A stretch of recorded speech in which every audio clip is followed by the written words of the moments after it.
Measuring America is indeed different from measuring Indonesia.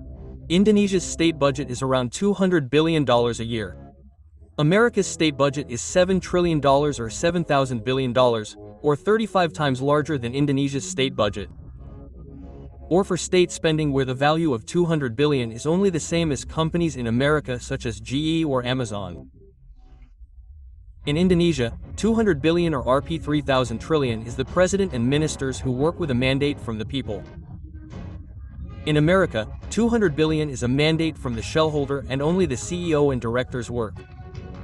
In fact, currently there are more than 20 companies in America whose value is more than $200 billion, or the spending is the same as taking care of 280 million Indonesian people. There are 20 types of businesses. Don't compare it to Apple Incorporated. Its value could be $200 billion or 10 times Indonesia's state budget. Not to mention Nvidia, Amazon, Tesla, all above $1,000 billion. Let's go on vacation now. Foreign tourists come to Indonesia around 9 million. In 2024 yesterday, in America there were 72 million tourists per year. Bali received 6 million tourists compared to Disneyland, California and Disney World in Miami, per year 20 million foreign tourists.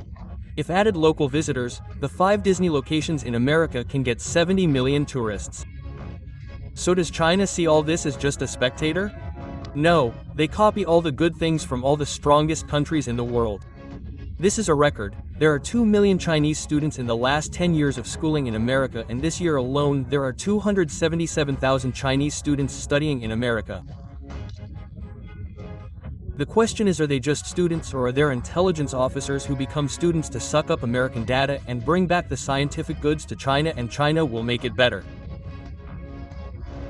Of course, Indonesia. In the era of Mr. Benny Murdani, the era of Mr. Hardo, many students were intelligence agents to suck up knowledge and take data in America and in many countries. Unfortunately, now Indonesia is only a home champion. There are no more infiltration programs to other countries such as China, India, Europe, even America. No more. No one thinks globally of their officials. All local is very unfortunate, of course.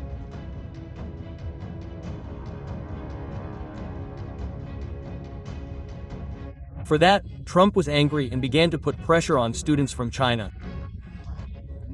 Trump ordered to check one by one where they came from and what they studied, then stop their study visas.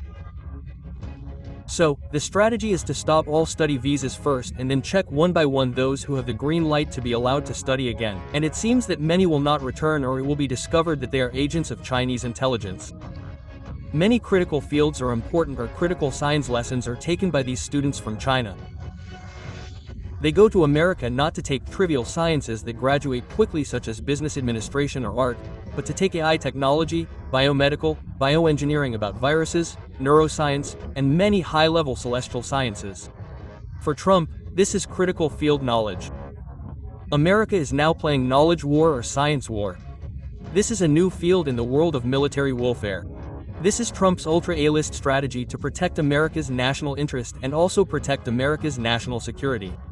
Once again, for the umpteenth time, we ask, what is the national interest of the Indonesian nation? Can anyone answer correctly, or is there none?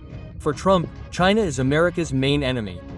After the tariff war that aims to destroy the world economy because it will make the world depressed, one of which is the decline in purchasing power that will make manufacturers and producers in China lack buyers from many countries, now America's knowledge no longer wants to be sucked by China.